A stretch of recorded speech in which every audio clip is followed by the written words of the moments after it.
윤석열 대통령이 27일 오전 미 상하원 합동회의에서 기독교가 한국 사회에 끼친 영향과 의미에 대해 강조했습니다. 문재인 정부 당시 대북전단 살포를 이유로 탈북단체의 법인 설립 허가를 취소한 통일부의 처분이 부당하다는 대법원 판결이 27일 나온 가운데 한국교회 언론회에서 이를 환영하는 논평을 발표했습니다. 중국계 미국인의 약 4분의 3이 지난 1년간 인종차별을 경험했다고 답한 설문 결과가 나왔습니다. 한국 전문직이 미국에서 일자리를 구하기 쉽도록 한국인 전용 전문직 취업 비자를 만드는 법안이 미국 의회에서 재발의됐습니다. 러시아가 점령 중인 크림반도 석유 저장고에서 대규모 폭발과 화재가 발생한 가운데 거대 화염에 휩싸인 현장을 포착한 영상들이 소셜미디어를 통해 공개되고 있습니다.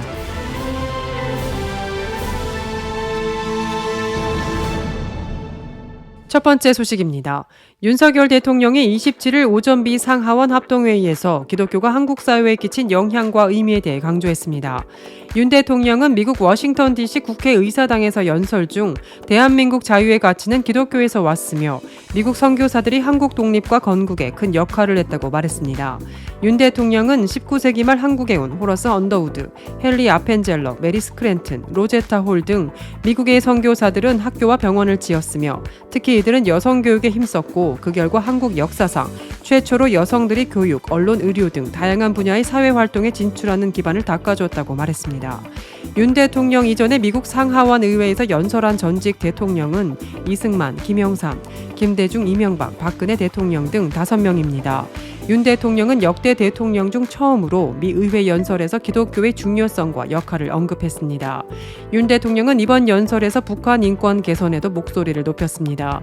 정부가 지난달 북한 인권 보고서를 최초로 공개 발간한 것을 언급하며 코로나19 방역 지침을 어겼다는 이유로 무자비하게 총살당한 사례, 한국의 영화와 드라마를 시청하고 유포했다고 공개 처형한 사례, 성경을 소지하고 종교를 가졌다는 이유만으로 공개 총살을 당한 사례 등 이루 말할 수 없는 참혹한 일들이 발생했다고 지적했습니다. 이에 따라 국제사회는 북한 인권의 참상을 널리 알려야 한다고 호소했습니다. 윤 대통령은 한미동맹 70주년을 맞아 24일부터 미국을 국빈 방문 중입니다. 문재인 정부 당시 대북전단 살포를 이유로 탈북단체의 법인 설립 허가를 취소한 통일부의 처분이 부당하다는 대법원 판결이 27일 나온 가운데 한국교회 언론회에서 이를 환영하는 논평을 발표했습니다. 한국교회 언론회는 논평을 통해 문재인 정권에서 탈북민 단체 법인 취소는 부당했다며 이제는 법치주의, 표현의 자유가 자리를 잡아야 한다고 강조했습니다. 문 정부는 자유북한운동연합의 활동을 문제 삼아 2020년 6월 10일 이 단체와 큰샘 등 두 단체를 남북교류협력법 위반으로 법인을 취소 결정하고 그해 7월에 공식적으로 취소를 했습니다. 그러나 대법원은 대북전단 살포는 정보 접근에 상당한 제약을 받는 북한 주민에게 북한 정권의 실상을 알리는 활동으로 공적, 사회적 역할을 수행하는 측면이 있다고 보았고 국민의 생명과 신체에 위해를 끼치거나 심각한 위험을 발생시킨 것이 증명되기 어렵다고 봤습니다. 이에 언론에는 이번 대법원의 결정은 우리나라가 법치주의와 헌법에 보장된 표현의 자유를 실행하는 자유민주주의 국가라는 것을 확인시켜 주었다며 우리는 북한과의 힘의 우위를 통한 평화를 유지하는 것과 북한 주민의 인권 향상을 위한 노력 두 가지를 게을리해선 안 된다고 제언했습니다. 중국계 미국인의 약 4분의 3이 지난 1년간 인종차별을 경험했다고 답한 설문 결과가 나왔습니다. 컬럼비아대와 미국 내 중국계 지도자 그룹인 백인위원회는 1년에 걸쳐 미국 46개 주에서 중국계 미국인 약 6,500명을 대상으로 건강, 경제, 사회 정치적 상황 등에 대한 조사를 진행하고 지난달 27일 이 같은 결과를 발표했습니다. 이는 중국계 미국인을 대상으로 진행한 역대 최대 규모이자 가장 포괄적인 조사입니다. 보고서에 따르면 설문 응답자의 74%가 지난 12개월간 인종차별을 경험했고 55%는 증오범죄나 괴롭힘과 관련한 자신의 안전에 대해 우려하고 있다고 답했다고 전했습니다. 응답자의 46%는 지난 12개월간 최소 몇 차례 다른 이들보다 덜 존중받는 대우를 받았고 20%는 인종차별적인 비방 등을 경험한 것으로 조사됐습니다.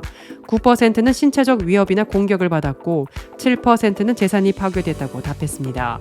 이와 함께 약 80%는 미중 관계를 부정적으로 봤으며 82%는 미국이 중국과의 협력적인 경제 관계를 구축해야 한다고 말했습니다. 보고서에 따르면 조사 대상 중 90%가 유권자로 등록했고 93%가 2020년 미국 대선에서 투표했다고 답변한 것으로도 드러났습니다. 중국계 미국인 최초로 중국 대사를 지낸 게리 로크 백인 위원회 위원장은 보고서에서 중국계 미국인 인구는 미국에서 가장 빠르게 성장하는 인종 그룹 중 하나라며 이번 조사에서 중국계 미국인 그룹이 정치적으로 활동적인 참여를 하는 그룹임이 드러났다고 평가했습니다. 그러면서 조사 결과가 향후 중국계 미국인의 복지에 영향을 미칠 여러 정책에 영향을 미칠 것이라고 전망했습니다. 2010년 400만 명이었던 중국계 미국인은 2021년 550만 명으로 늘어났습니다. 한국 전문직이 미국에서 일자리를 구하기 쉽도록 한국인 전용 전문직 취업비자를 만드는 법안이 미국 의회에서 재발의됐습니다. 영킴 하원 외교위원회 인도태평양 소위원장, 지안파 의원 모임인 코리아 코커스의 공동의장인 제럴드 코널리 하원 의원, 마지 히로노 상원 의원, 마크 웨인 멀린 상원 의원이 지난 25일에서 26일 하원과 상원에서 공동 발의한 한국과 파트너 법안은 미국 정부가 전문 교육과 기술을 보유한 한국 국적자에 연간 최대 15,000개의 전문직 취업 비자를 발급하도록 하는 것을 골자로 하고 있습니다. 현재 미국은 H-1B 비자를 통해 전 세계의 신청자를 대상으로 전문직 취업 비자를 발급하지만 비자 한도가 연 8만여 개로 제한돼 경쟁이 치열합니다. 미국은 이와 별개로 캐나다, 멕시코, 싱가포르, 칠레, 호주 등 자유무역 협정을 체결한 5개국에 대해 국가별 연간 쿼터를 주고 있습니다. 이 법안이 의회 상하원을 통과하고 조 바이든 대통령이 서명까지 해서 입법이 완료되면 한국도 H-1B 비자와 무관하게 연간 최대 15,000개의 전문직 비자 쿼터를 확보하게 됩니다. 이 법안은 2013년부터 미국 의회 회기 때마다 발의됐고 작년 2월에는 하원을 통과했지만 이후 회기가 바뀌면서 무산됐습니다. 러시아가 점령 중인 크림반도 석유 저장고에서 대규모 폭발과 화재가 발생한 가운데 거대 화염에 휩싸인 현장을 포착한 영상들이 소셜미디어를 통해 공개되고 있습니다. 조선일보는 지난달 29일 AP통신 등 외신을 인용해 미하일 라즈보자예프 세바스토폴 시장은 이날 텔레그램에 화재 사진 등을 올리고 그 원인으로 드론 공격을 지목했다고 보도했습니다. 이어 라즈보자예프 시장은 화재 직후 최고 수준 경보인 레벨 4를 발령하고 18개 소방대를 진화 작업에 투입했다며 화재로 인한 인명피해는 발생하지 않았고 지역 내 유류 공급에도 차질이 없을 것이라고 밝혔습니다. 다만 저장소에 비축된 연료량이 많아 불길을 진압하는 데는 꽤 많은 시간이 소요될 것으로 보입니다. 이에 따라 트위터 등 소셜미디어에는 초토화된 현장 모습을 찍은 영상들이 실시간으로 공개되고 있습니다. 이번 화재는 러시아가 우크라이나에 대규모 미사일 공습을 퍼부은 직후 일어났습니다. 석유 저장고가 있는 세바스토폴은 2014년 러시아가 합병한 크림반도 남서부 항구 도시입니다. 러시아의 주요 보급선으로 여겨지는 유일한 부동항이자 흑해함대의 전초기지이기도 합니다. 볼로디미르 젤렌스키 우크라이나 대통령은 이번 전쟁에서 크림반도 탈환을 공언해 왔으며 최근 이곳을 겨냥한 고속 무인정과 드론 공격이 이어지고 있습니다. 다만 우크라이나 측은 이를 공식적으로 인정하지 않고 있습니다.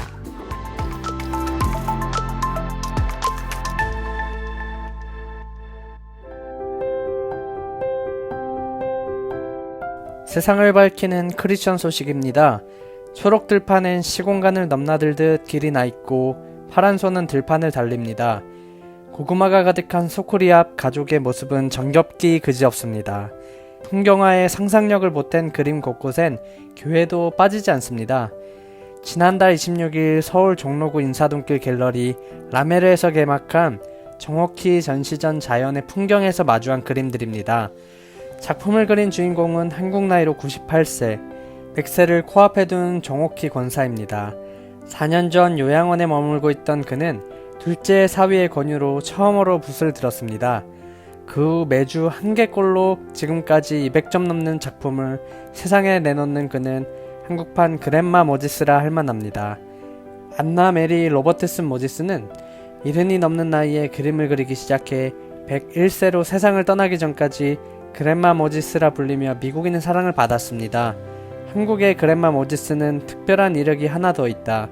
젊은 시절 복음의 진앙인 교회를 세우고 섬기는 데 열심이었습니다. 서울 은평구에 있는 한국 기독교 장로회 소속 한림교회가 그가 세운 교회입니다. 담임 목사는 첫째 사위였습니다.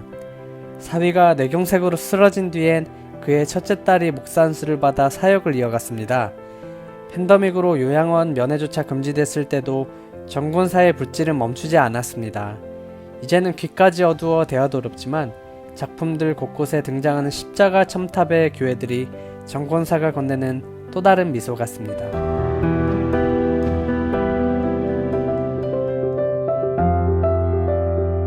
크리스천에게의 뉴스는 기도 제목이 됩니다. 오늘의 뉴스를 통해 보는 기도 제목입니다.